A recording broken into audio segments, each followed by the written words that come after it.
Well, welcome back to the Word Expanded the Gospels. Hey, we're in the book of Matthew. Last time we talked about Matthew chapter 9, verses 14 through 17. Want to move on to 18 through 26. Somebody's saying, Andy, you can't do one verse, let alone all these verses. Let's see what we can do with this, right? It says this, while he was saying these things to them, behold, a ruler came in, knelt before him. My daughter has just died, but come and lay your hand on her, and she will live. And Jesus rose, followed him with his disciples. And behold, a woman who had suffered from a discharge of blood for 12 years came up behind him, touched the fringe of his garment. For she said to herself, if I touch his garment, I will be made well. Jesus turned. Seeing her, he said, take heart, daughter, your faith has made you well. And instantly the woman was made well. And when Jesus came to the ruler's house, saw the flute players and the crowd making a commotion, he said, go away, for the girl is not dead, but sleeping. And they laughed at him. But when the crowd had been put outside, he went in and he took her by the hand, and the girl rose. And the reports of this went all right throughout the district. I think that this story is crazy. These two stories that are tied together, that if we're not careful, we just pass over. You don't hear a lot of preaching, right, about the synagogue rulers or the ruler's, right, daughter that dies. Right? This is an amazing thing. This is the faith. This is the things that you and I need to have. Let me give you a little bit of encouragement today. This man knew that his daughter had just died. He went to Jesus and didn't say, hey, my daughter's sick. He wasn't on his way there and he didn't know she died.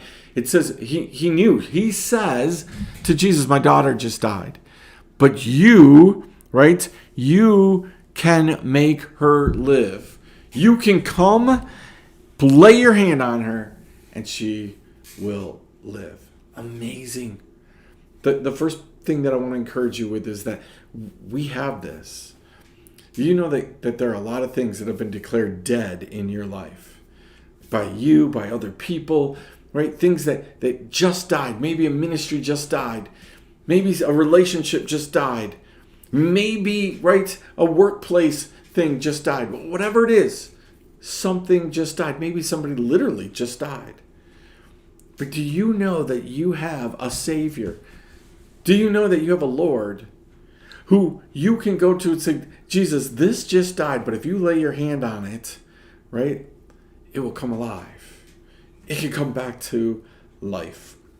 I think that this principle is encouraging because you need to have that. We need to have that. We need to have that faith to say, Lord, you can bring this back. You can bring this relationship back. You can bring this ministry back. You can do these things. Now, listen, you have to go to Jesus. You have to declare that he can do it, that he is Lord.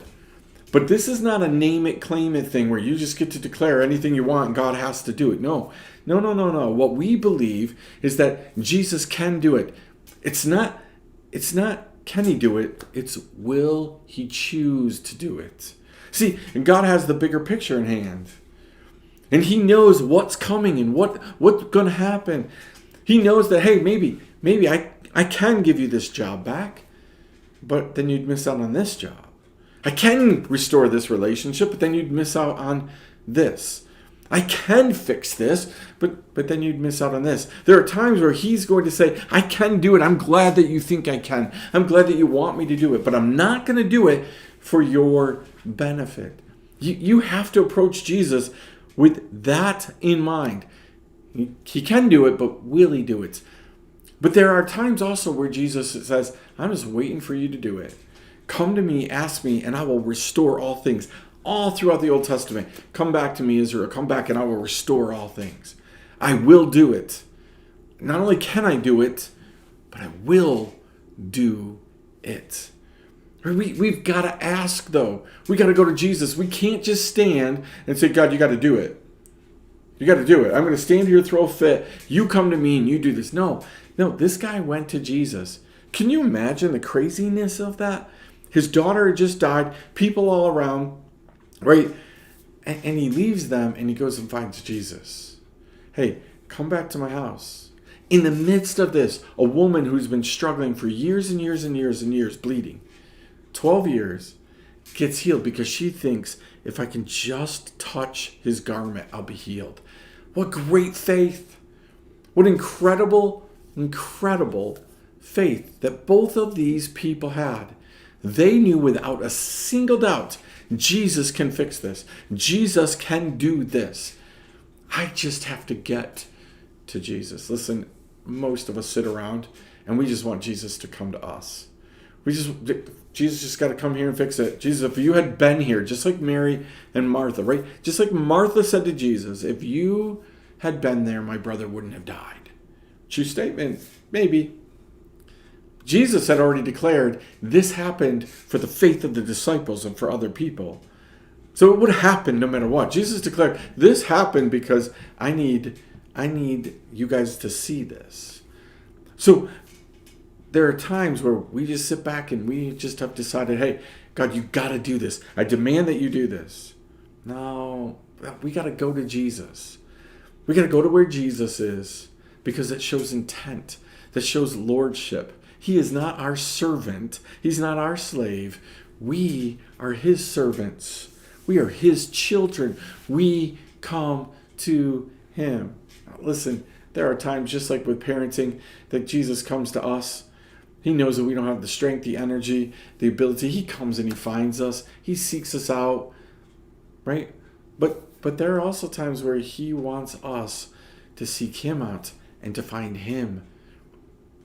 So think about this for one moment. Chew on this. Are there things in your life that have been declared dead that you need to go ask God to make alive again? Maybe he will.